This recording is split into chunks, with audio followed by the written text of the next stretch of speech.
Faqala Allah Ta'ala fil Qur'anil Karim, a'udzu billahi minasyaitonir rajim.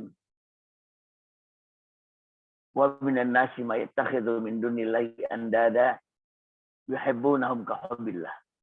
Walladzina amanu ashaddu hubban lillah. Wa qala Rasulullah sallallahu alaihi wasallam, at-taqwa hahuna. Wa yushiru ila sadri salasa marrat. Sadaqallahul azim wa sadaqa Rasulullah. Alhamdulillah ayah bunda sekalian, kita masih bisa melanjutkan kajian kita tentang menumbuhkan dan merawat fitrah keimanan untuk pertemuan yang kedua. Dan semata-mata itu karena Allah masih mengkaruniai kepada kita nikmat hidup, nikmat waktu, nikmat sehat, dan paling penting tentunya adalah nikmat iman. Dalam pertemuan yang lalu kita sudah membahas tentang urgensi dan importansi, ya. Kegentingan dan kepentingan, seberapa besar pentingnya mendidik keimanan itu, yang seringkali kita suka menyalahpahaminya, ya, kita suka salah paham tentangnya. Bahkan banyak yang di antara kita menganggap ya iman itu hanyalah sepertiga dari Islam. Yang sepertiga lagi ada syariah, ada sepertiga lagi akhlak, gitu ya. Nah, sekarang kita akan membahas tentang titik penting dalam pendidikan akidah, pendidikan iman, dan pendidikan tauhid bagi anak-anak kita, itu adalah hati. Karena kita sudah membahas iman itu adalah sesuatu yang diyakini dalam hati. Lalu keyakinan itu melimpah ruah, muncrat dan memancar sehingga terucapkan secara lisan, lalu kemudian terbuktikan lewat amal perbuatan. Jadi kata kunci dari pendidikan keimanan itu, ayah bunda sekalian, adalah hati. Ucapan lisan itu adalah implementasi dari hati yang sudah yakin. Bukti lewat perbuatan itu adalah pembuktian dari keyakinan hati. Jadi yang ingin disasar dalam pendidikan keimanan itu adalah hati. Nah, betapa banyaknya di antara kita itu sekarang yang sudah terasing dengan tema-tema hati. Malah banyak orang tua yang mengatakan, anak itu belum cocok diajari keimanan karena pikirannya masih konkret. Sementara iman itu abstrak. Jadi kok pikiran? Ya? Selalu yang dibayangkan oleh orang tua itu pikiran. Iman itu belum cocok diajarkan kepada anak karena pikirannya masih simpel. Sementara iman itu kompleks. Gitu. Lagi-lagi pikiran. Saking kita terbata-batanya dengan tema hati. Bahkan kalau saya suruh para ayah bunda untuk curhat, curahan hati, ternyata mereka itu curpik. Curahan pikiran ternyata. Walaupun kalau saya tanya lagi ngapain, lagi curhat. Ternyata ini bukan curhat. Ini curpik namanya. Curahan pikiran namanya. Karena apa? Yang Anda curahkan itu isi pikiran. Bahkan menarik ya. Suatu ketika seorang bunda mengatakan, aku sedih. Sedih itu kan hati ya. Tapi ketika dia bilang aku sedih itu adalah pikiran. Pikiran yang mengatakan aku sedih. Bukan perasaan yang mengatakan aku sedih. Para dokter, kalau ketemu pasien misalnya sakit mah atau GERD, ya, dia bilang, Bu, Ibu soalnya lagi banyak pikiran, Bu. Padahal kalau penyakit itu efeknya kepada perut dan dada, itu masalah perasaan, itu bukan pikiran. Ya. Kalau masalahnya di pikiran, efeknya pasti ke kepala. Sakit kepala, migrain, pusing, ketombe, jerawat. Nah, itu pasti sumbernya pikiran itu.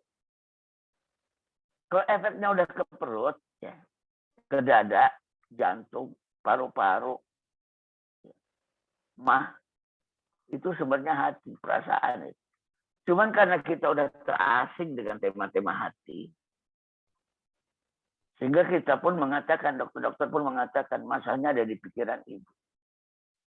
Ya kalau dokter masuk akal lah, dokter itu kan berorientasi pada hal yang sifatnya fisik. Bayangin psikolog pun yang hanya lebih mengerti soal jiwa. Sekarang ini banyak bicara tentang pikiran. Gitu.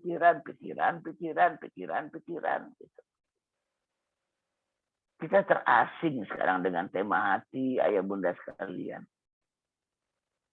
Bahkan sekarang ajaran-ajaran dari neuroscience mengatakan semuanya ada di pikiran. Emosi itu di mana? Di pikiran. Ikhlas itu ada di mana? Pikiran. Bahkan ada yang namanya God spot, titik ketuhanan. Adanya ada di mana? Di otak. Ayah bunda sekalian, mari kita kembali jujur menangkap. Kalau memang otak itu luar biasa sekali, kenapa Islam tidak bicara otak? Sebutkan satu ayat di mana Allah bicara otak. Sebutkan satu hadis di mana Allah bicara otak. Ada enggak? Enggak ada. Kalau tadi dibicarakan, satu yang dibicarakan itu fungsi otak, yaitu berpikir. Bahkan dalam banyak hal, logika dan penalaran pun yang Allah sebut malah mata, bukan otak. Nalar, itu nazar, unzur, lihatlah. Nazar penglihatan, mata yang disebut. Atau ro'yu, logika. Itu ada hubungannya dengan ro'a. Melihat lagi. Tapi jangan ditanya berapa kali Al-Quran bicara tentang hati. Sangat banyak. Jangan ditanya berapa kali hadis bicara tentang hati. Ada banyak. Bahkan banyak di antara kita yang nggak tahu kalau akal itu adanya di hati, bukan di otak. Allah berfirman, afalam yasiru fil ardi fatakuna lahu qulubu yaqiluna biha aw adanu yasma'una biha. Fa innama la ta'mal absaru walakin ta'mal qulubul lati fis sudur. Tidakkah mereka berjalan di muka bumi yang dengan itu mereka jadikan hatinya untuk berakal. Qulubu yaqiluna biha. Kulub mereka untuk yakil, untuk berakal. Atau telinganya untuk mendengar. Sesungguhnya yang buta itu bukan mata, tapi yang buta itu adalah hati yang ada di dalam dada. Jelas.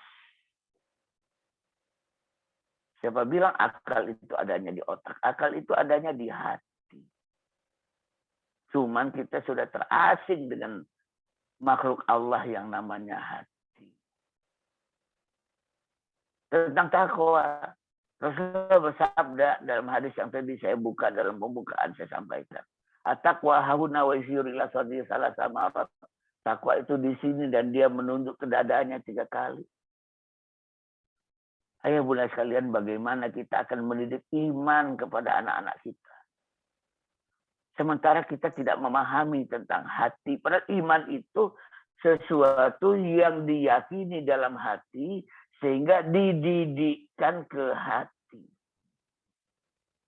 Kalau ilmu tentang rukun iman memang betul dididikkan ke kepala. Tapi iman itu sendiri dididikkan ke hati. Anehnya kita sudah mulai terasing dengan makhluk yang bernama hati. Ayah bunda sekalian, sejak dari TK, SD, SMP, SMA, kuliah, ya. S1, S2, S3, yang dibidik selalu otak, yang dilatih selalu pikiran, yang dikembangkan selalu penalaran, Itu yang menyebabkan kita sekarang terasing dari hati dan bingung mendidik iman itu gimana caranya ya. Ngajak dialog, ngajak berpikir, ngajak berlogika. Yang terbayang oleh kita itu sekarang seperti itu mendidik iman. Mengajarkan iman. Nah, ini yang perlu kita luruskan. Pendidikan keimanan itu kolaborasi antara ayah dan bunda. Bunda yang menyiapkan hati anak-anak kita, ayah yang kemudian mengisi hati itu dengan iman. Jadi di sini arti penting bunda. Kalau dalam pertemuan yang lalu saya mengatakan iman itu dididik oleh ayahnya. Karena ciri pendidikan iman itu begini, begini, begini, dan begini. Hari ini saya ingin mengatakan ayah bunda sekalian. Memang betul iman itu dididik oleh ayah, tapi hatinya dipersiapkan oleh para bunda.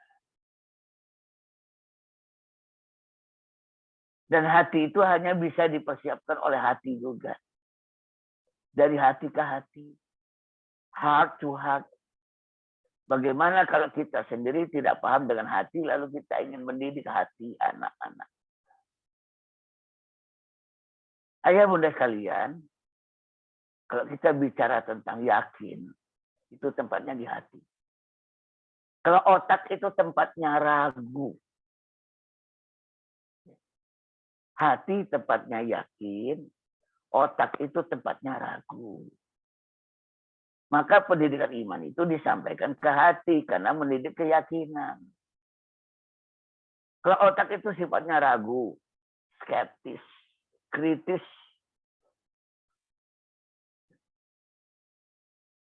Karena otak itu pada dasarnya dia mengaudit.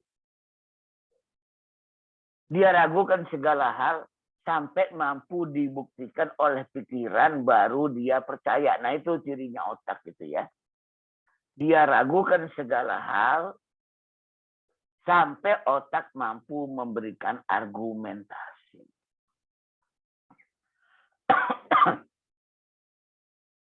Makanya ada istilah berpikir kritis. Karena otak bermula dari keraguan. Kalau hati bermula dari keyakinan.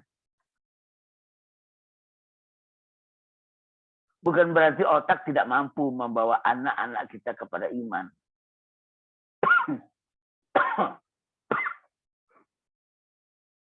Bukan berarti otak tidak mampu mengajak dan membimbing kita pada iman. Tapi otak itu hanya mendekatkan kita pada iman. Tidak sampai pada iman itu. Kalau mendekat, iya. Nabiullah Ibrahim alaihissalam sebelum dia menjadi nabi. Dulu pun beliau pernah mencari Tuhannya. Pakai otak. Tapi nggak sampai. Hanya mendekat, mendekat, mendekat, dan makin mendekat. Kalau itu iya. Falamma janna alaihi lailu ra'a kaukaba qala hadza rabbi. Ketika malam datang menjelang, dia melihat bintang gemintang dan dia berkata, inilah Tuhanku. Dia melihat, dia menggunakan ro'a, ro'yu, logika, mata. Falamma afala qala la uhibbul afilin. Ketika ternyata bintang itu tenggelam, dia berkata, aku tak akan bertuhan kepada yang tenggelam-tenggelam. Lalu matanya melihat lagi. Falamma ra'al qamara qala hadza rabbi. Kemudian dia melihat bulan. Dia berkata, inilah Tuhanku. Falamma afala qala la illam yahdini rabbi la akunanna minal qawmid dhalin. Dia berkata, ketika bulan pun ternyata tenggelam, Ibrahim berkata, seandainya Tuhanku tak memberikan hidayah kepadaku, maka kalau cuma modal pikiran aja, modal penglihatan aja, modal logika aja, pasti aku termasuk golongan orang-orang yang sesat. Falamma ra'a syamsa bazighatan qala hadza rabbi hadza akbar. Lalu dia melihat matahari yang bersinar terang Dia berkata, inilah Tuhanku. Dialah yang paling besar. Falamma afalat, ternyata juga tenggelam juga matahari. Qala ya qaumi inni bari'um mimma tusyrikun. Dia berkata, wahai kaumku, aku berlindung, berlepas diri dari apa-apa yang kalian persekutukan. Jadi upaya Ibrahim untuk menemukan Tuhan lewat matanya, lewat pikirannya, lewat otaknya, hanya berakhir dengan koma, bukan titik. Makin dekat, tapi tak sampai. Makin dekat, tapi tak sampai. Akhirnya dia berkomitmen saja. Inni wajjahtu wajhiya lilladzi fatara as-samawati wal ardh hanifan wa ma ana minal musyrikin. Aku hadapkan muka dan hatiku kepada sesuatu yang menciptakan langit dan bumi dengan lurus. Tidaklah aku termasuk orang-orang yang menyekutukan Allah. Jadi ayah bunda sekalian, menggunakan otak pikiran untuk mengajak anak-anak beriman berguna, bukannya tidak berguna, berguna, tapi hanya akan mendekatkan mereka dengan iman, tapi tak sampai kepada iman. Karena pada ujung-ujungnya iman itu lewat hati, lewat hidayah. Ibrahim pun mengakui la illam yahdini rabbi. Seandainya aku enggak diberikan hidayah oleh Rabbi, lakunanna minal qaumid dhalin, termasuklah aku golongan hamba-hamba Allah yang tersesat. Nah, jadi kata kunci dari pendidikan keimanan adalah hati. Menyentuh hati anak-anak kita, berdialog dengan hati anak-anak kita. Dan memang waktunya pas. Mendidik keimanan itu diutamakan kita lakukan pada saat anak kita sebelum 7 tahun. Bukan berarti sesudah itu enggak ada ya. Pendidikan keimanan itu seumur hidup. Tapi diutamakan sebelum 7. Kebetulan usia sebelum 7 itu juga usia pendidikan hati. Pendidikan emosi. Pendidikan rasa. Jadi pas memang waktunya. Saat anak itu dididik iman, saat itu hatinya sedang berkembang. Emosinya sedang berkembang. Rasanya sedang berkembang. Kita sama-sama tahu. Anak-anak di bawah 7 itu. Tahu-tahu marah. Tahu-tahu nangis. Ngambek. Ketawa. Bahagia. Senang. Tantrum. Memang hatinya, rasanya, emosinya sedang berkembang. Sayangnya apa yang terjadi? Kita nggak peduli dengan itu. Kita lebih tertarik mendidik anak-anak di bawah 7 tahun kita dengan calistung. Sesuatu yang lagi-lagi berorientasi pada pikiran. Membaca, menulis, berhitung. Sholat, puasa, ngaji. Sesuatu yang sifatnya sudah eksekusi iman. Eksekusi iman udah diajarkan, imannya belum. Padahal sholat, puasa, ngaji itu adalah buah dari keimanan yang udah dibangun. Maka ya bunda sekalian, kalau kita ingin mendidik iman anak-anak kita, pedulilah pada penyiapan hatinya, pedulilah pada pendidikan hatinya, yaitu respons emosi anak. Berdialoglah dengan emosi anak. Kayakan emosi-emosi anak. Anak itu waktu lahir, emosinya itu cuma 2. Pleasant, unpleasant. Senang sama nggak senang. Cuma itu aja emosi anak. Dan emosi ini mesti diperkaya, dirangsang. Terutama oleh ibunya. Yang akan merangsang dan memperkaya emosi anak-anak kita adalah bundanya. Dengan cara melakukan dialog-dialog emosi. Senyum dibalas dengan senyum. Anak ngambek dibalas dengan pelukan. Sesekali bunda boleh kok. Bunda marah. Bunda menunjukkan kesebelannya, aku sebel. Jangan jadi robot parenting. Anak senyum, bunda diam. Anak marah, bunda diam. Anak kecewa, bunda diam. Anak melakukan perbuatan yang tidak nyaman, bunda diam. Karena bunda katanya harus sabar. Nggak boleh marah, nggak boleh jengkel, nggak boleh sedih, nggak boleh kecewa. Pokoknya sabar. Tidak terjadi dialog emosional antara kita dengan anak-anak kita. Saya seringkali menyampaikan, pendidikan itu adalah tempat bertemunya dua fitrah. Fitrah anak dengan fitrah ayah bunda. Bunda, ayah bunda berhak kok mengekspresikan fitrahnya apa adanya. Ayah bunda berhak kok, terutama bunda berhak kok mengekspresikan emosinya. Boleh kok jengkel. Boleh kok sedih.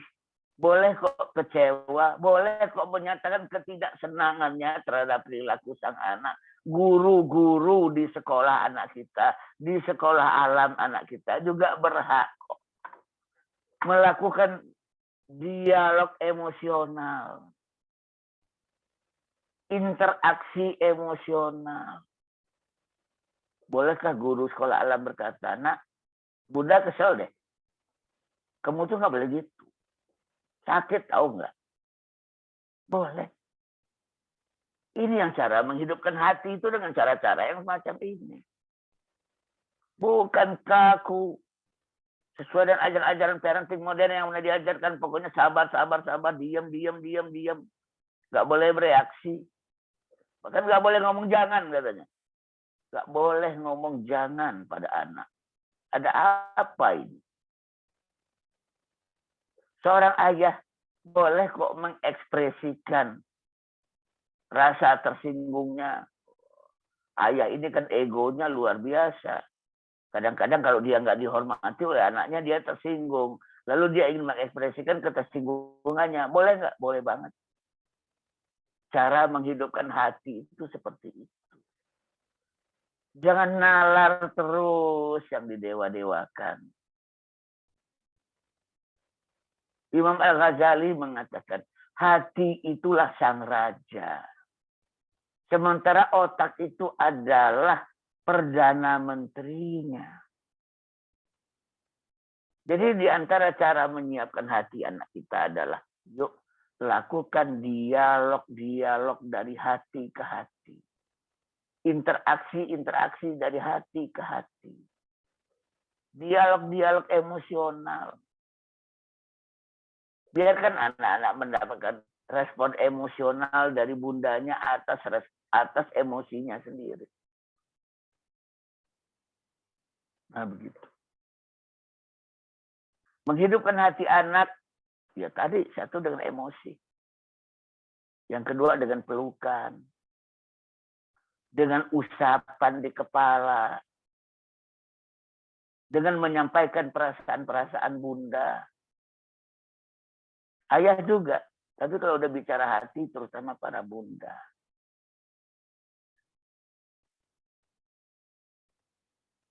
Kemudian, yang berikutnya, ayah bunda sekalian, hati itu milik Allah.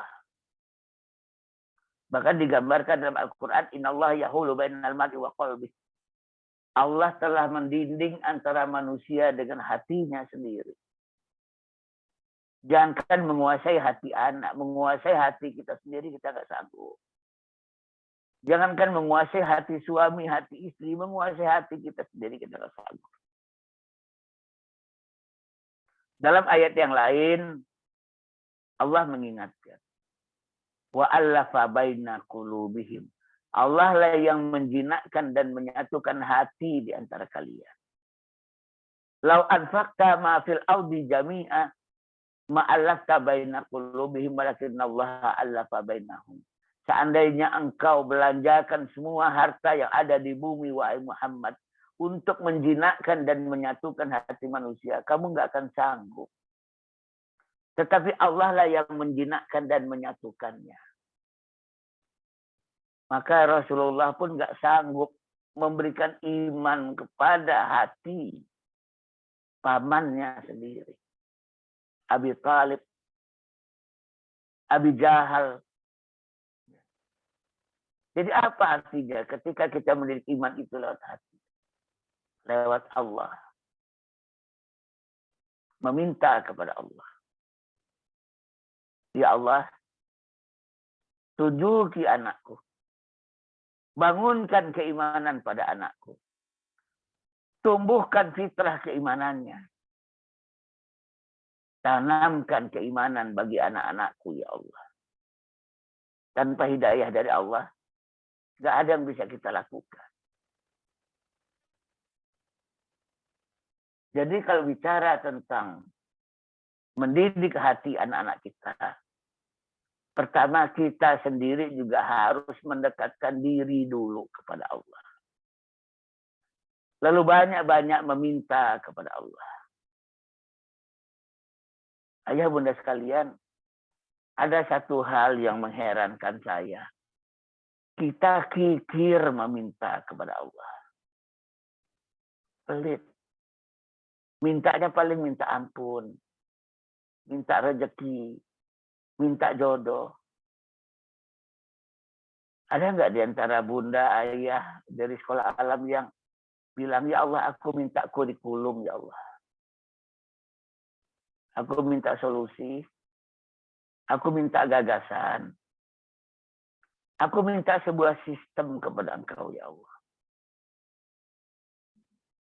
Kadang-kadang kita berdoa pada Allah. Rabbi zidni ilman. Wahai Tuhanku, tambahkan padaku ilmu. Tapi yang anehnya, kita nggak pernah langsung minta ilmu kepada Allah. Kita sering menganggap Rabbi zidni ilman itu artinya Allah akan menurunkan ilmu kepada kita lewat orang lain. Padahal ilmu dari Allah yang langsung ada. Saya pernah bertanya kepada para mahasiswa saat ujian semester. Kalau ada soal nomor 3 kamu nggak bisa jawab, pernah nggak sih nanya sama Allah, ya Allah, soal nomor 3 jawabannya apa ya Allah? Nggak ada satupun yang mengatakan pernah. Padahal saya katakan, kalau mau nyontek yang halal itu dari Allah. Kalau mau nyari bocoran itu yang halal itu kepada Allah. Kita mengatakan iyyaka na'budu wa iyyaka nasta'in. Kepada Engkau kami mengabdi dan kepada Engkau kami memohon pertolongan, bergantung. Tapi kenyataannya kita sebenarnya kayak rikuh berinteraksi dengan Tuhan kita. Termasuk soal mendidik keimanan pada anak-anak. Bangun imannya ya Allah. Tanamkan imannya ya Allah. Bukakan hatinya ya Allah. Yang nanti ketika kita berdialog dengan anak-anak kita juga pendekatannya juga pendekatan meminta kepada Allah. Itu cara memiliki keimanan. Bunda, aku bisa nggak dibeliin mainan ini? Ayah, aku bisa nggak dibeliin baju ini? Yuk, kita minta sama Allah yuk. Sama-sama yuk bareng-bareng. Allah, aku kepengen baju warnanya kuning buat lebaran. Kemarin aku lihat di mall. Waktu aku diajak sama ayah ke mall. Ih, rendanya cakep loh ya Allah. Tapi sayang, ayah belum ada duit untuk beli baju kayak gitu. Kasih rezeki ya Allah ya sama ayah ya. Biar aku lebaran bajunya keren ya Allah gitu ya. Begitu dekatnya dialog anak-anak kita dengan Tuhannya. Yang kita bantu dia berdoa untuk itu. Karena sekali lagi kalau bicara tentang hati, berarti kita berbicara tentang ketergantungan kita kepada Tuhan. Nah, itu. Kenapa sih kita kayak sungkan sama Allah? Meminta sungkan gitu ya. Karena kita kurang dekat. Jangankan meminta, meminjam aja. Kita lebih berani meminjam sama yang lebih dekat sama kita dibandingkan sama yang kurang dekat sama kita. Apalagi minta. Maka mendekatkan hati kita kepada Allah merupakan bagian dari upaya kita untuk menyiapkan hati anak-anak.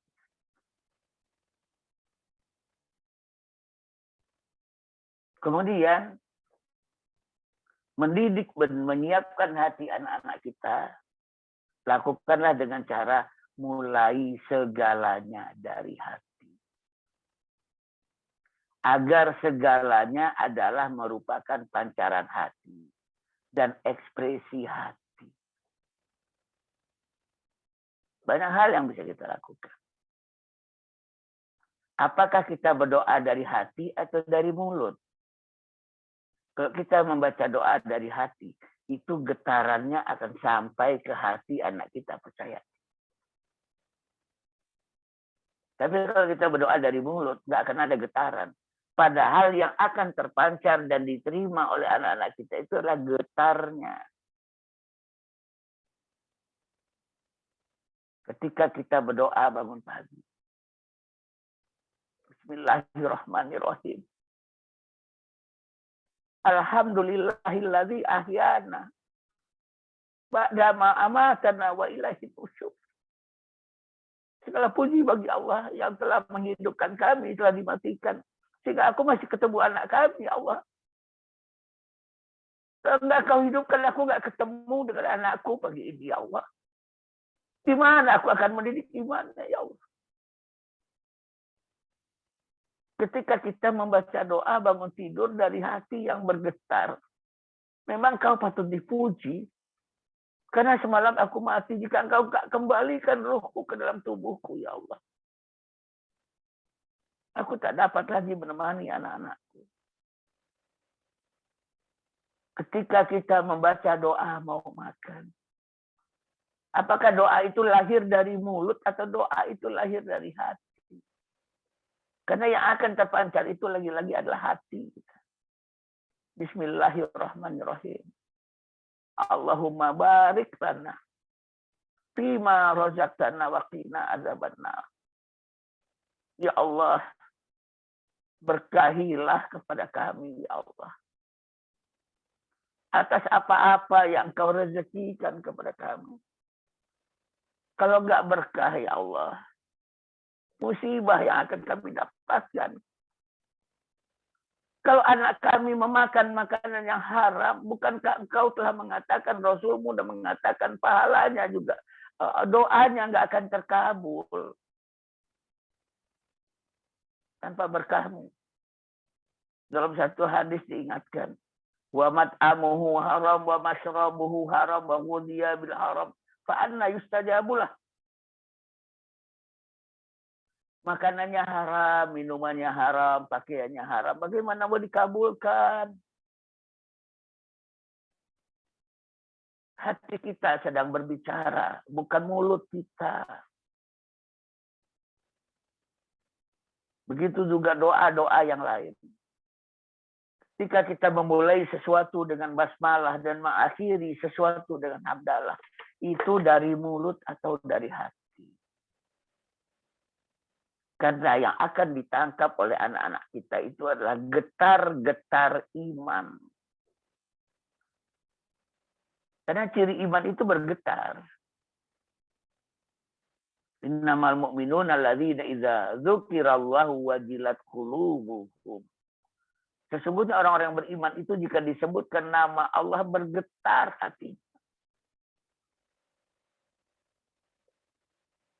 Dan ketika dibacakan padanya ayat-ayat Allah bertambah iman. Dan kepada Rabb-nya mereka bertawakal. Jadi mendidik iman itu bukan mengajarkan. Bukan. Mendidik iman itu bukan ilmu dulu baru iman, bukan. Iman dulu baru ilmu.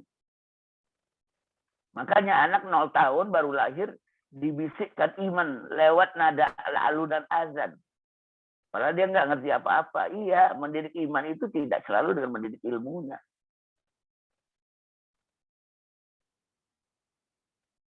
Nah, jadi dari situ. Didik dengan hati. Dan kekuatan ini ada di bunda. Nanti imannya itu disemaikan, ditumbuhkan, dirawat oleh ayah. Tapi hati yang halus, hati yang lembut, hati yang bergetar. Itu disiapkan oleh para bunda. Dimulai dari bundanya juga hatinya bergetar duluan.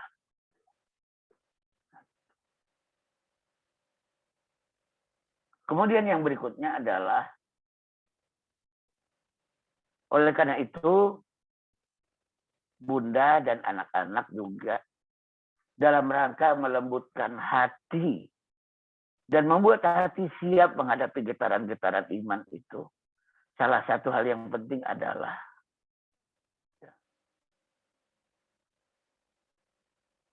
sering-sering membaca kitabullah dengan hati. Bahkan ketika bunda dalam keadaan hamil, anak itu bisa dididik iman ketika dia masih dalam perut. Salah satunya adalah dengan cara membaca kitabullah. Tapi membaca kitabullah itu lagi-lagi dengan menggunakan hati. Yang dijiwai, kata orang. Dihayati, kata orang. Hayat artinya hidup. Pakai jiwa. Maka disinilah pentingnya. Banyak di antara kita karena segalanya hanya dari mulut. Maka apa-apa yang datang dari mulut itu hanya akan sampai ke mulut. Apa-apa yang datang dari otak itu hanya akan sampai di otak. Tapi apa-apa yang datang dari hati itu akan sampai di hati anak-anak. Sesuatu yang datang dari hati akan sampai ke hati. Dan itu nggak bisa ditipu, itu nggak bisa dibohongi. Kita bisa saja mengatakan, ini dari perasaan hatiku yang terdalam. Tapi kalau memang tidak berasal dari hati, tidak akan sampai juga ke hati. Ada seorang murid saya. Dia berkata pada saya, Bang, aku akhirnya mendapatkan masalah yang gagal aku pecahkan untuk pertama kalinya, Bang. Kenapa? Saya bilang. Masalah itu datang pada saat aku lagi datang bulan, lagi menstruasi. Loh, emang apa hubungannya? Iya, Bang. Aku lagi datang bulan, jadi aku nggak bisa sholat, aku nggak bisa ngaji, aku nggak bisa puasa. Padahal hatiku itu baru akan tentram dalam menyelesaikan masalah. Kalau aku lagi sholat, aku lagi puasa, aku lagi ngaji. Lalu saya katakan padanya, itulah kalau segalanya tidak lahir dari hati. Kamu sholat, tapi begitu kamu sholat, hatimu juga berhenti sholat. Kamu puasa, tapi begitu kamu nggak puasa, hatimu juga berhenti puasa. Kamu berzikir, tapi ketika mulutmu berhenti berzikir, hatimu juga ikut berhenti berzikir. Akibatnya saat kamu nggak puasa karena menstruasi, saat kamu nggak bisa mengaji karena menstruasi, saat kamu nggak bisa sholat waktu kamu lagi menstruasi, hati kamu juga tidak melakukan itu. Itu yang menyebabkan maka kamu nggak bisa menyelesaikan masalah saat kamu menstruasi. Semuanya nggak masuk ke dalam hati. Semuanya nggak tersiplok. Sebenarnya Allah itu sedang memberikan hadiah kepada perempuan. Saat dia menstruasi, dia nggak sholat. Dia nggak puasa, dia nggak ngaji. Seandainya dia beribadah itu kepada Allah, maka tidak puasa itu ibadahnya. Tidak sholat itu, itulah ibadah orang yang lagi mens. Tidak mengaji, itulah ibadahnya orang yang lagi datang bulan. Tapi catatannya satu. Hatinya tetap sholat, hatinya tetap mengaji, hatinya tetap berpuasa, dan seterusnya.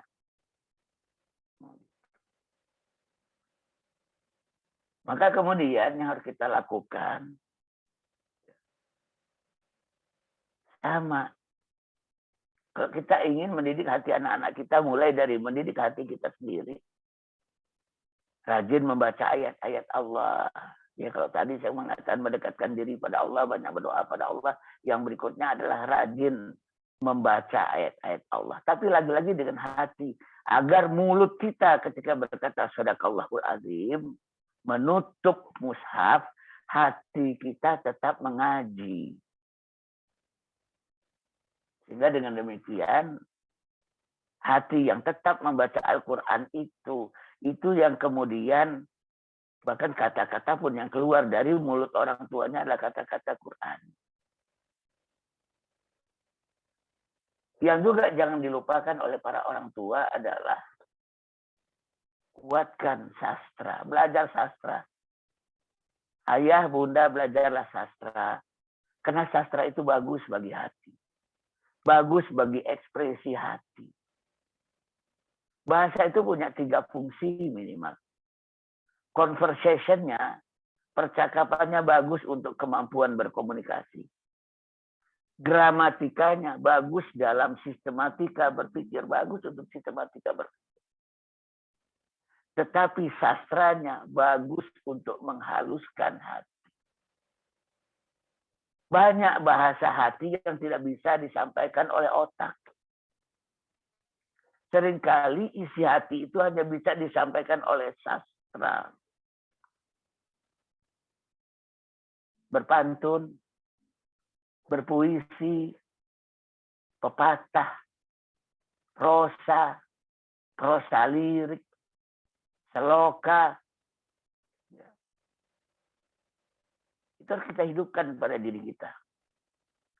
Yang dengan demikian, kita bisa mencurahkan isi hati kita dalam bahasa yang pas, dalam bahasa hati, dalam bahasa sastra.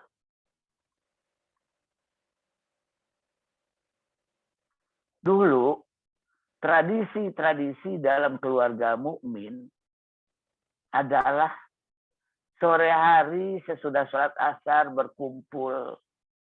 Mungkin di teras belakang sambil ngeteh, sambil ngopi. Disiapkan singkong barangkali. Lalu kemudian berdeklamasi, berpuisi, berpantun, berbalas pantun, membacakan prosa lirik. Ini bagian dari cara untuk melatih kehalusan hati dan menyampaikan isi hati. Kalau sebatas cuma gramatika itu kosakatanya terbatas. Tapi kalau sastra, itu kosakatanya tak terbatas. Ayah bunda sekalian, itu yang menyebabkan saya kalau nulis di Facebook misalnya, tetap berusaha menggunakan bahasa sastra sampai sekarang. Agar yang terpancar itu apa yang ada di dalam hati. Bukan semata-mata apa yang ada di dalam pikiran. Karena bahasa hati itu pun akan dibaca oleh hati. Makanya saya seringkali mengatakan, ayah bunda, sampai anak kita lulus SD, gak usahlah mereka diajari bilingual. Cukup diajari monolingual. Ditambah dengan bahasa Al-Quran. Itu bahasa Arab. Agar apa? Agar penguasaan bahasa anak-anak kita terhadap bahasa ibunya atau mother tongue itu sampai ke level sastra. Tapi kalau konsentrasi anak udah terpecah, dia sudah belajar bahasa ibunya, yaitu bahasa Indonesia. Saat yang bersamaan dia juga mesti belajar bahasa Inggris. Kadang-kadang zaman sekarang malah ditambah lagi dengan bahasa Mandarin. Memang dia kecakapan berbahasanya menjadi kaya, tapi tidak dalam kerelung-relung sastranya, kerelung-relung curahan hatinya. Kerugiannya ada di sana. Dan penelitian-penelitian pun membuktikan orang yang menguasai bahasa ibunya sampai level sastra, nanti dia akan menguasai bahasa asing dengan mudah. Tapi orang-orang yang belum menguasai bahasa ibunya sampai ke level sastra, tiba-tiba dia mempelajari juga bahasa-bahasa asing, maka akan terjadi kerancuan berbahasa. Kerancuan berlogika. Bagaimana dia akan menyampaikan isi hatinya.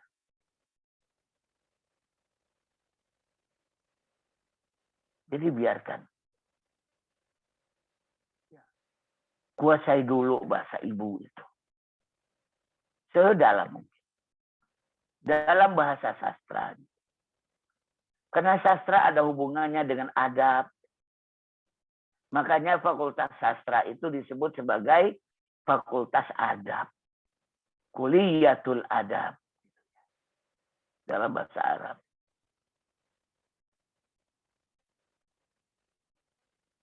Gramatika memperbagus pikiran. Sastra akan memperbagus adab. Kemudian, ayah bunda sekalian, karena mendidik iman itu kepada hati, mari kita mengeksplorasi rasa dan emosi. Tadi saya sudah banyak memberikan contoh-contoh. Yuk, kita berdialog rasa dengan anak kita, berdialog emosi dengan anak kita. Biarkan sedih dibalas dengan sedih, gembira dibalas dengan gembira. Kecewa berbalas kecewa, marah ditanggapi dengan marah misalnya ya. Terjadi eksplorasi biar kaya emosi itu.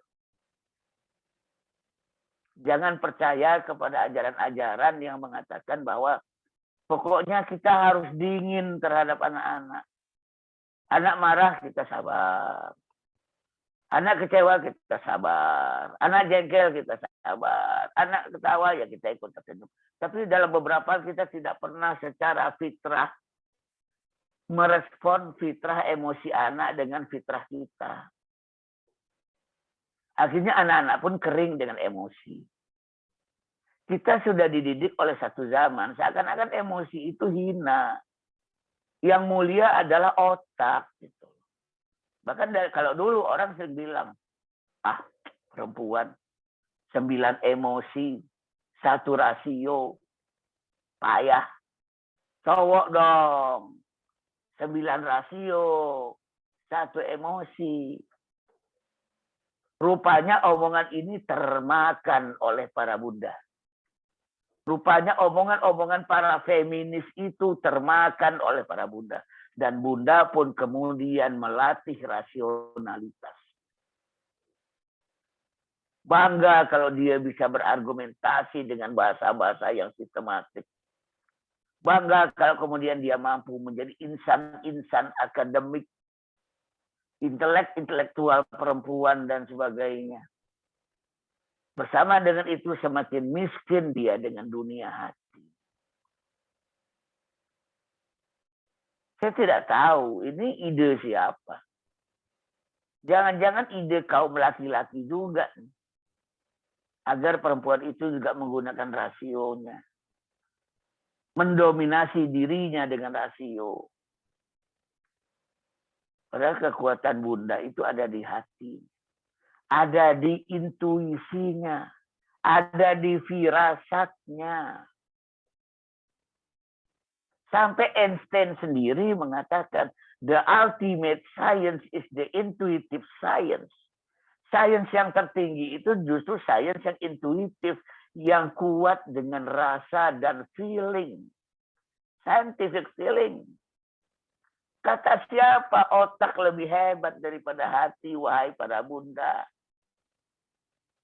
Pebisnis hebat. Mereka lebih percaya pada feeling bisnisnya daripada visibility study. studi kelayakan bisnis, data-data bisnis, tentang peluang-peluang bisnis. Kalau mereka udah kawakan, mereka pasti menggunakan rasanya. Sebagai seorang psikolog, saya lebih percaya diagnosis saya itu pakai rasa. Daripada semata-mata membaca psikogram. Seorang dokter yang sudah sangat senior, dia lebih percaya pada feelingnya. Daripada semata-mata dari anamnesisnya. Anamnesisnya dirasakan dulu, baru disimpulkan menjadi sebuah diagnosis. Beda. Tapi kita teracuni oleh pemikiran-pemikiran yang mengatakan, kayak cowok dong. 9 rasio, 1 emosi. Nggak kayak cewek. 9 emosi, 1 rasio. Akibatnya seperti itu.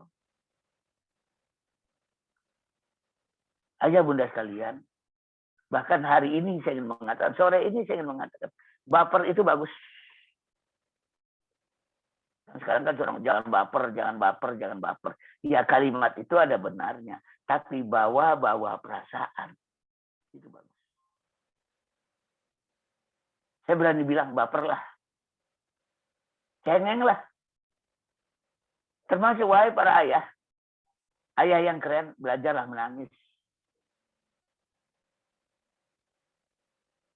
Orang yang terbiasa membawa perasaan-perasaan. Sehingga dia bisa mengekspresikan kesedihan, kegembiraan, kekecewaan, kegetiran, kekaguman, kemarahan, kebanggaan. Ketika dia melihat kebesaran Allah, lalu dia berteriak, Allahu Akbar.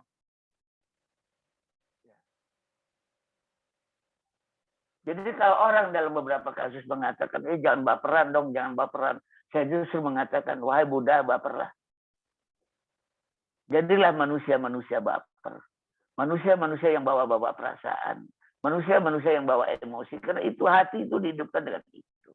Yang penting apa? Yang namanya cerdas emosi. Yang penting kecerdasan emosi. Boleh baper kok. Tapi dia tahu perasaan apa yang mesti dia keluarkan. Seberapa besar perasaan itu mesti dikeluarkan. Kepada siapa. Kapan. Di mana. Untuk apa. Jika itu terjawab, oh keren banget. Keren banget.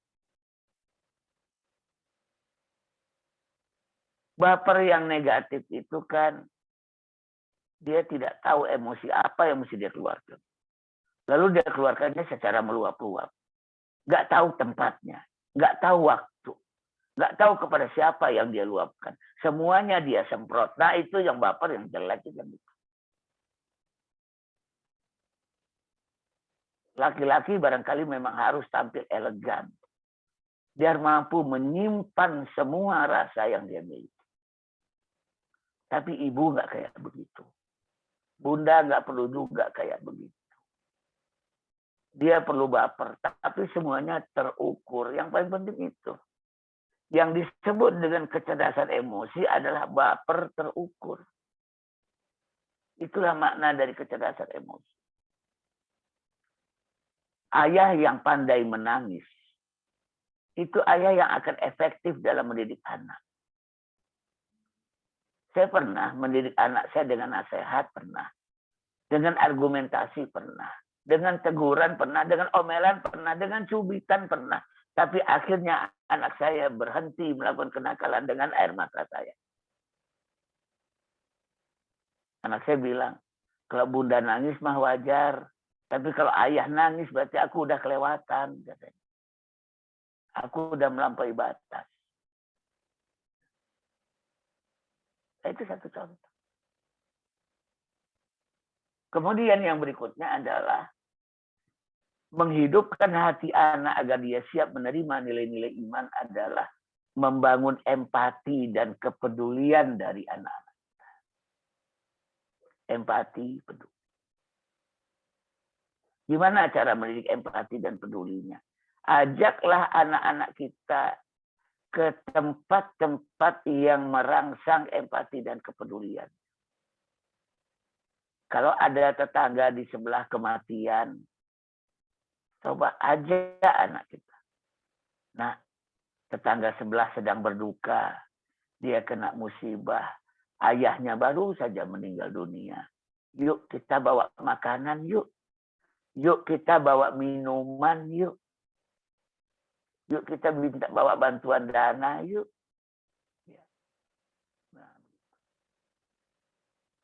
Atau suatu ketika, misalnya sekarang di daerah Pasaman, baru saja ada musibah gempa. Mengajak anak-anak ke sumber-sumber musibah, ke tempat gempa, untuk melatih kepedulian sosialnya dia. Biar dia yang kemudian membawa pakaian, makanan kepada anak-anak yang sedang di tempat pengungsian. Ajak anak-anak kita ke panti asuhan. Mereka bertemu dengan teman-teman sebayanya yang tidak punya orang tua. Yang nggak ada ayah, nggak ada bunda. Untuk bisa merasakan. Dan mensyukuri bahwa kalian masih punya ayah bunda. Bukan sekedar menyumbang, berinteraksi, berteman, memeluk saudaranya yang kebetulan yatim piatu yang tinggal di panti asuhan. Satu ketika barangkali kita ajak anak kita datang ke seorang ibu yang punggungnya penuh dengan jualan. Nah, kasihan ya ibu itu. Punggungnya penuh dengan barang dagangan. Kamu mau nggak mengurangi bebannya dengan cara membeli barang dagangan? Agar punggungnya itu makin ringan dan barang dagangannya berubah menjadi uang. Berubah menjadi daya beli, berubah menjadi alat tukar. Hal-hal yang semacam itu. Ini upaya-upaya untuk membangun empati, membangun kepedulian. Bahkan bukan sekedar itu. Bukan sekedar melihat orang susah. Empati dan kepedulian sejati itu bisa kita bangun kalau bukan sekedar mereka melihat orang susah, tapi belajar susah. Sesekali kita ajak anak kita ke alam penderitaan. Bukan sekedar melihat orang menderita, tapi memang dia menderita. Dia memang susah. Saat bulan Ramadan menjelang berbuka, ketika mereka lapar dan haus. Saat itu kita juga bisa menyentuh empati mereka. Nah, lapar tuh nggak enak ya. Haus tuh nggak enak ya. Betapa banyaknya orang-orang yang mengalami ini setiap hari. Nah, tapi yang ngomong itu bukan otak ya. Usahakanlah yang ngomong itu hati. Bayangin ya nak ya. Kalau bahkan mereka itu kita masih bisa berbuka. Nah, kadang-kadang mereka itu berbuka pun nggak bisa. Nah. Mereka kadang-kadang bertemu makanan beberapa waktu yang akan datang. 1 hari lagi, 2 hari lagi. Membawa anak-anak kita ke alam kehidupan yang susah. Itu penting. Walaupun kita sudah kaya raya. Saya pernah suatu ketika, walaupun tidak sering ya. Mengajak anak saya, anak-anak nginep di sebuah hotel yang mewah. Dalam rangka apa? Dalam rangka pengen ngabisin duit sebenarnya. Supaya apa? Begitu duit habis, nah belajar susah. Kadang-kadang saya bawa anak saya 6 hari dengan duit yang cukup untuk 5 hari. Agar apa? Hari ke-6 gak ada duit. Belajar empati tidak semata-mata dengan cara melihat orang susah, melihat orang kesulitan, tapi kita sendiri merasakannya, itu yang paling baik. Yang berikutnya adalah heart to heart. Dari hati ke hati. Berdialog dengan anak dari hati ke hati. Dan untuk itu, terutama para bunda, belajarlah curhat kepada anak. Terlalu banyak di antara kita yang menganggap anak nggak perlu tahu masalah kita. Anak nggak perlu tahu kesulitan kita. Anak nggak perlu tahu kesusahan kita. Maka biarkan kita pendam sendiri. Enggak begitu. Ada masalah-masalah yang perlu kita sampaikan juga kepada anak kita. Ada problem-problem di mana kita perlu berbagi kepada anak kita. Di Indonesia, kosakata Indonesia, alhamdulillah, peduli dengan kata hati. Dalam bahasa Inggris sharing, tapi dalam bahasa Indonesianya adalah curhat.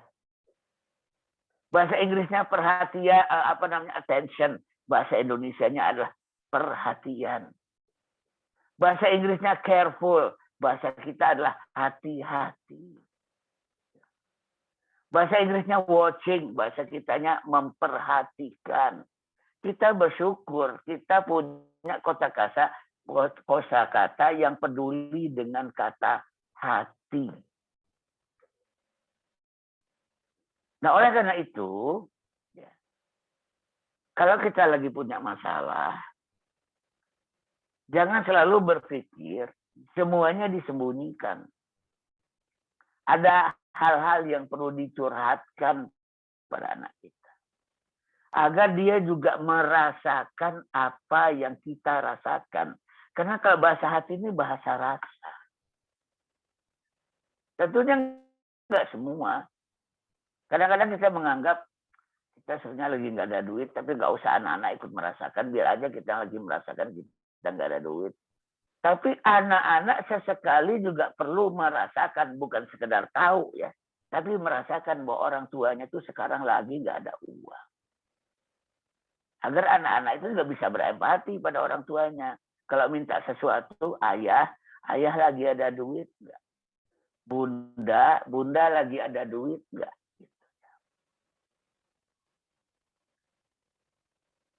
Itu akan membuat hati mereka jadi lembut. Lahan untuk ditanami iman itu jadi bagus. Nah, yang terakhir, ya, tinggalkan hal-hal yang menggelisahkan hati. Ini yang terakhir. Kalau kita ingin hati kita memiliki getaran, kalau ingin hati kita itu lembut dan memiliki pancaran-pancaran yang baik dengan anak-anak kita, tinggalkan hal-hal yang menggelisahkan hati. Maka Rasulullah bersabda, istafti qalbak, minta fatwa pada hati. Albirru matma'anna fi qalbi wa matma'anna ilahi nafas. Kebajikan adalah apa-apa yang tentram, hati dibuatnya, dan tenang jiwa karenanya. Wal ismu mahaka fi sadrika wa taraddada alaihin nas. Sedangkan keburukan adalah apa-apa yang terbetik dalam dada dan kita tidak ingin orang lain tahu. Itu adalah keburukan. Sayyidina Ali bin Abi Thalib radhiyallahu anhu pernah berkata, la taf'alu ma yasbiqu ilaihi al-uqulu inkaruhu walau kana laka iktidaruhu.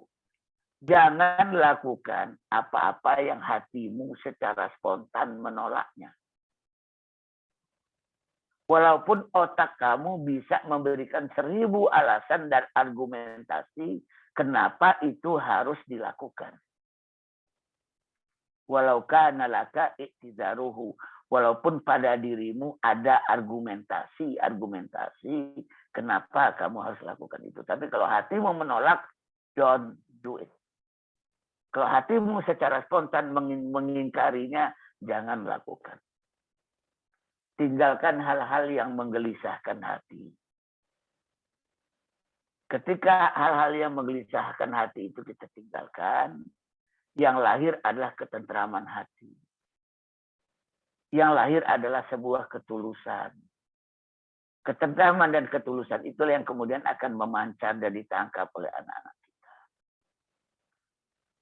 Jadi ayah bunda, terutama para bunda dengan hati yang baik, akan membuat anak-anak kita memiliki hati yang juga baik, halus, peka, sensitif. Ya. Maka setelah itu ayah dengan cukup mudah akan mendidikkan nilai-nilai keimanan itu, menumbuh, kembangkan, dan merawat iman itu pada anak-anak kita. Nah baik, ayah bunda sekalian, mungkin itu yang bisa saya sampaikan pada pertemuan kita yang kedua ini.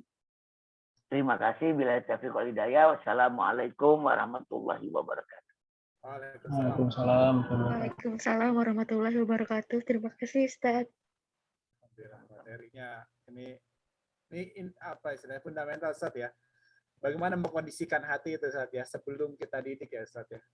Karena pada saat mungkin banyak peran bunda ya tidak bisa mengkondisikan, ayah pun mungkin akan susah untuk bisa mengisi hati itu gitu ya. Alhamdulillah. Oke, ya kita dapat selanjutnya kita ke sesi kedua yang untuk tanya jawab. Sekali lagi ini acara menumbuhkan dan merawat fitrah keimanan ini adalah Parenting Seri Ramadan yang diadakan oleh Jaringan Sekolah Nusantara bekerjasama dengan Salam Muda Kreatif dan Salam Aid ya. Dan ini alhamdulillah kita mendapatkan ilmu yang banyak di dua sesi ini. Sekarang saya mungkin bacakan dulu pertanyaan Ustaz ya. Nah, ada pertanyaan? Ya, silakan. Kepada Bapak Ibu yang ingin bertanya langsung, silakan ini ya, angkat tangannya ya di Zoom. Dari Bu Maulina Nugraheni di Kebumen. Assalamualaikum Ustaz, saya Maulina dari Kebumen. Saya mempunyai binaan 4 orang anak usia di usia 4 orang anak di usia 17 sampai 20 tahun. Yanti piatu dan duafa dengan latar belakang trauma psikis yang cukup lumayan. Ada di antara mereka yang pernah uji coba bunuh diri. Bagaimana caranya menumbuhkan dan mendidik fitrah keimanan ini dalam kehidupan mereka di asrama? Bagaimana implementasi mendidik akidah dengan hati di usia-usia sini? Karena usianya udah 17 sampai 20, Ustaz. Silakan, Ustaz. Iya, baik.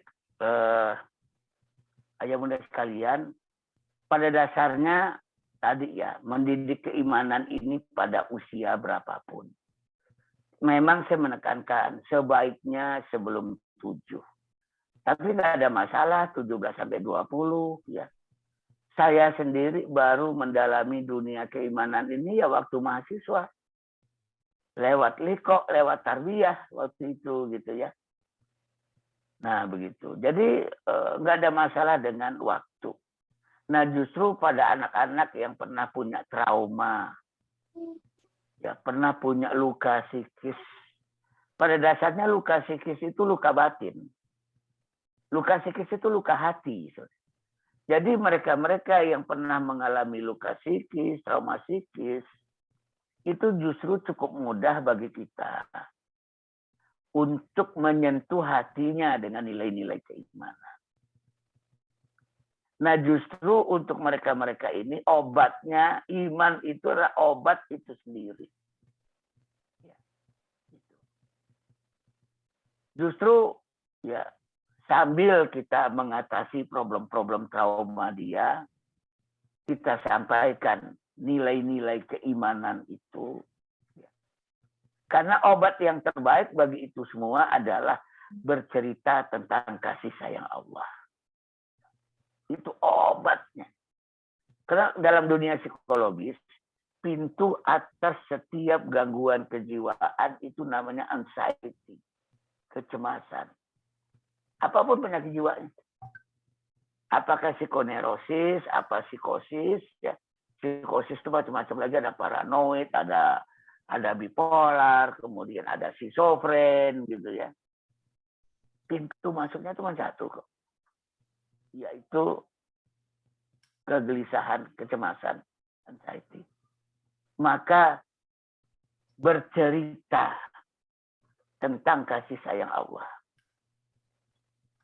Itu adalah obat bagi mereka, obat sekaligus pendidikan iman bagi mereka. Sudahlah obat sekaligus pendidikan keimanan bagi mereka. Malah kondisi mereka sebagai anak yatim dan juga duafa itu malah bisa kita, kalau kita pahami, kita ajak berpikir tentang ke apa istilahnya bagi kasih sayang Allah, harusnya udah hati mereka bisa lebih terbuka ya kalau seperti itu cara melihat. Oh iya. Jadi pernah dibahas kenapa Rasulullah itu harus yatim piatu. Karena keyatim piatuan itu yang membuat mereka terbuka terhadap nilai-nilai. Yatim piatu itu membuat mereka membutuhkan gantungan, membutuhkan pegangan, membutuhkan pijakan. Memang secara psikologis, posisi itu yang membuat mereka itu lebih cepat untuk mendekatkan dirinya kepada iman. Nah begitu. Manusia ini makhluk tergantung. Karena khalaqal insana min alaq. Manusia itu tercipta dari sesuatu yang melekat, yang attach, bergantung. Ketika mereka tidak punya gantungan karena dia yatim piatu, maka ketika kita memberikan tali kepadanya, itu akan cepat dia pegang.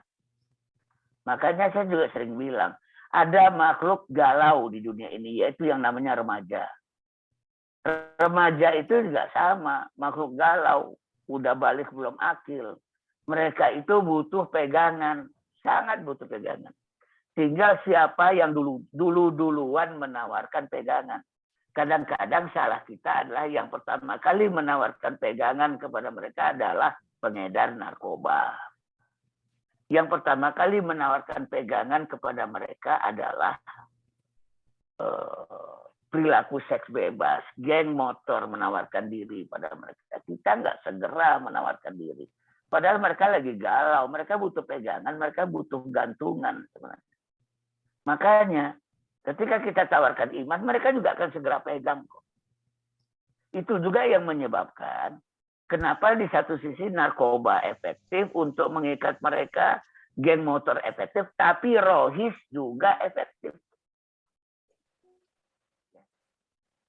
Dan mereka takut itu. Banyak orang yang takut dengan Rasul, nanti anak kita jadi radikal, segala macam gitu. Jadi kuncinya adalah dirangkul ya Ustadz ya? Dirangkul. Dirangkul. Karena mereka, bahkan anak-anak orang kalau gamang. Jadi orang-orang gamang ya, yatim piatu itu juga gamang. Remaja itu juga gamang. Orang gamang itu apapun yang terjulur akan dia pegang. Sekarang masalah, buntut ular pun dia pegang pasti. Buntut ular pun dia pegang. Karena dia gamang. Maka siapa yang pertama kali merangkul dia, itu aja masalah. Nah, gitu. Masih. Kasih Bu Maulina, mudah-mudahan menjawab ya. Semakin semangat nih merangkul anak-anak dengan dari hati ke hati. Tadi itu trik apa? Beberapa trik dari Ustadz tuh itu mungkin diterapkan ya. Bu Maulina, kalau ada tambahan silakan ya di chat lagi. Kita lanjut ke pertanyaan berikutnya Ustadz ya. Ya, silakan. Oke.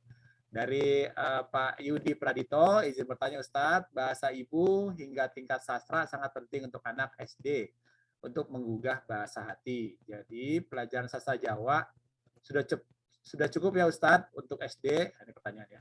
Di situ ada bahasa Karta Krama Inggil, Geguritan, Sanepo, mengingat sekarang banyak yang berpendapat bahwa pelajaran sastra Jawa tidak relevan lagi di zaman sekarang. Pendapat Ustadz gimana Ustadz? Silakan. Ya, oh itu keliru sekali ya. Sastra sampai kapanpun akan tetap berguna. Apakah itu sastra Jawa, sastra Melayu ya. Nah, saya bahkan bisa membedakan ya. Bahasa Indonesia, kosakatanya bagus untuk mengembangkan intelektualitas. Tapi bahasa Melayu, kosakatanya bagus untuk mengembangkan hati. Walaupun bahasa Indonesia ini bersumber dari bahasa Melayu, tapi dalam perkembangannya bahasa Indonesia itu lebih mengarah pada intelektualitas, tapi kosakata Melayu arahnya tetap kepada hati manusia. Saya di Kepulauan Bangka Belitung sekarang sedang mendorong-dorong hidupkan kembali jurusan bahasa. Dan alhamdulillah sekolah terbaik di Provinsi Bangka Belitung dan masuk 10 besar di Sumatera, SMA Negeri 1 Tanjung Pandan pun sekarang sudah menerima saran saya ada jurusan bahasa. Nah, jadi apalagi ya bahasa Jawa ya. Itu pun bahkan bertingkat-tingkat, itu kromonya, ada kromo Injil dan sebagainya, ada ngoko dan sebagainya ya. Di Minang itu ada Kato Mandaki, Kato Manurun, Kato Mandata, dan Kato Malereng misalnya ya. Saya bahkan kalau ada di sini dari Sekolah Alam Bukit Tinggi ya, Pak Anto mungkin kalau ada dari Sakti, beberapa waktu yang lalu saya bertemu dengan beliau, saya ingatkan, tolong anak-anak sekolah Alam Bukit Tinggi diajarkan manita, petata, petitis. Itu adalah semacam puncak kebahasaannya orang Minang. Belajar manita itu. Petata, petitis. Dan itu bagus ya. Bagi hati manusia. Bahkan selain sastra, bentuk-bentuk seni yang lain juga bagus bagi hati ya. Mungkin seni kaligrafi, mungkin juga dengan musik-musik tertentu. Seni pada dasarnya bagus bagi hati. Selama itu disampaikan, diajarkan secara cukup proporsional.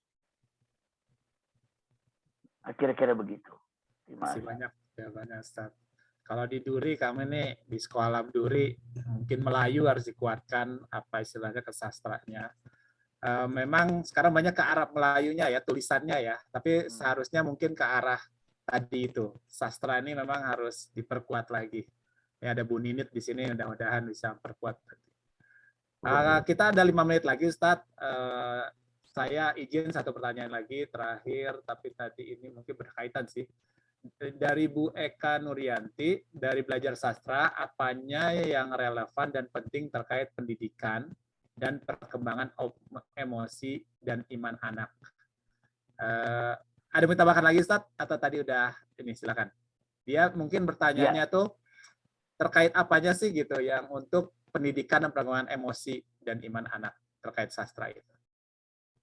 Nah, jadi begini, sastra kalau dalam bahasa Arabnya itu adab ya.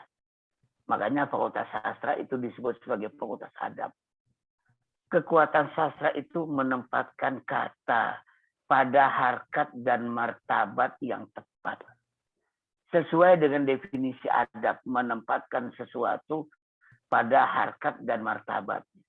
Nah, kenapa sastra itu bermanfaat bagi pengembangan jiwa seseorang, bagi kehalusan rasa seseorang, bagi kelembutan hati, dan akhirnya bagi kemudahan pendidikan iman? Karena lewat sastra, orang itu bisa menyampaikan isi hati. Bukan sekedar isi pikiran. Isi pikiran bisa disampaikan lewat gramatika. Tapi isi hati bisa disampaikan lewat kekayaan sastra. Saya memang betul ketika membuat tulisan di Facebook, satu alinea itu tidak cepat. Tapi karena saya ingin menyampaikan rasa, saya ingin memilihkan kata. Dulu misalnya, saya menggunakan kata saya. Tapi lihat tulisan saya yang terakhir, banyak menggunakan kata aku. Kenapa saya tiba-tiba berpindah dari saya ke aku? Karena saya adalah sesuatu yang formal. The social me. Aku sosial yang muncul. Kalau dalam psikologi sosial itu ada yang namanya the social me. Tapi ketika saya menggunakan aku, saya sedang menyampaikan the real me. Aku yang ada di relung hatiku sendiri. Bahasa sastra itu memang tadi menggunakan kata relung. Saya tidak menggunakan kata kecewa, tapi bahkan ingin menggunakan kata nestapa. nestapa lebih dalam daripada sekedar kata kecewa. Bahasa kecewa itu mungkin bahasa otak masih. Tapi nestapa itu sudah merupakan bahasa hati.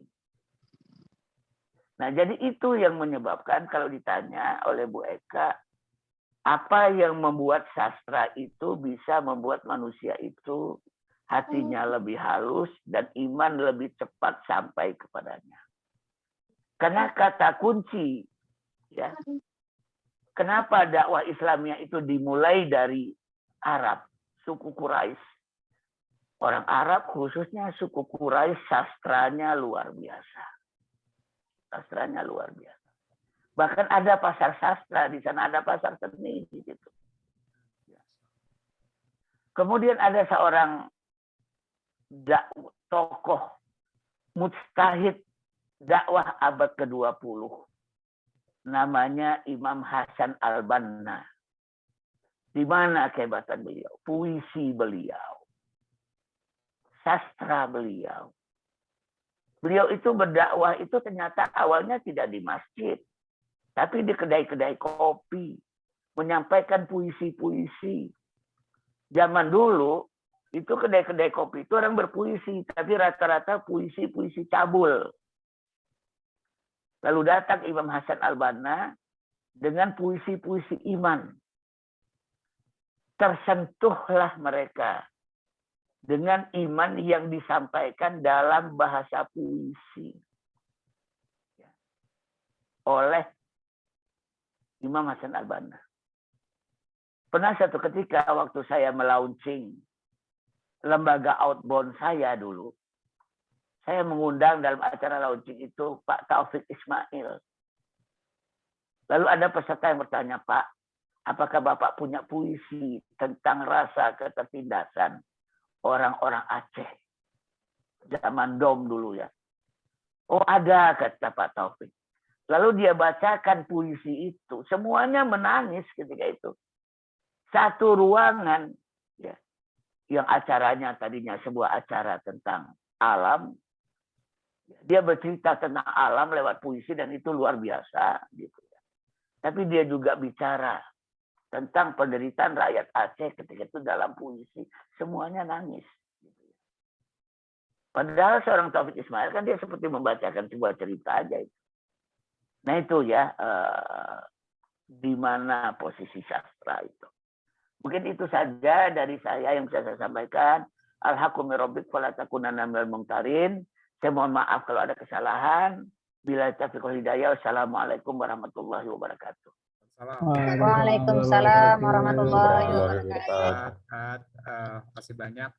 Dan mungkin inilah ya akhir dari acara kita. Bagaimana kita mengkondisikan hati anak-anak kita untuk kita bisa mendidik fitrah keimanan secara optimal. Insya Allah kita akan lanjutkan minggu depan dalam metode ya pendidikan keimanan, dan ini penting sekali untuk diikuti. Saya mohon maaf bila ada kekurangan. Kita tutup dengan doa kafaratul majelis. Wa naqallakum kasih banyak Ustadz, kasih banyak Bapak Ibu semua. Saya tutup. Assalamualaikum warahmatullahi wabarakatuh. Waalaikumsalam warahmatullahi wabarakatuh.